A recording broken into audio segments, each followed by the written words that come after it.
எழுச்சி பார்க்கப்பட்டது.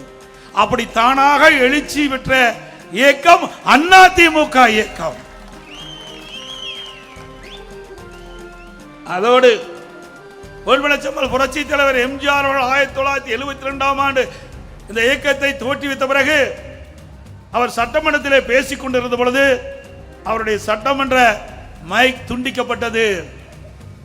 அவர் மீது சட்டமன்றத்தில் வைக்கப்பட்டிருக்கின்ற அந்த பேப்பர் வெயிட் அவர் மீது வீசி எரிந்து தாக்கப்பட்டது.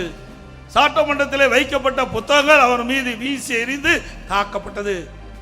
அப்பொழுதும் பொன்மனச்செம்மல் புரட்சி தலைவர் எம்ஜிஆர் தன்னுடைய பேச்சை நிறுத்தவில்லை. அப்பொழுது குறிப்பிட்டார், சட்டமன்றம் செத்துவிட்டது. மீண்டும் இந்த ராமச்சந்திரன் சட்டமன்றத்திலே நுழைகின்ற பொழுது தமிழ்நாட்டு மக்களுடைய பேராதரவை பெற்று தமிழகத்துடைய முதலமைச்சராக நுழைவேன் என்று சபதமேற்றார். அந்த சபதத்தின் அடிப்படையிலே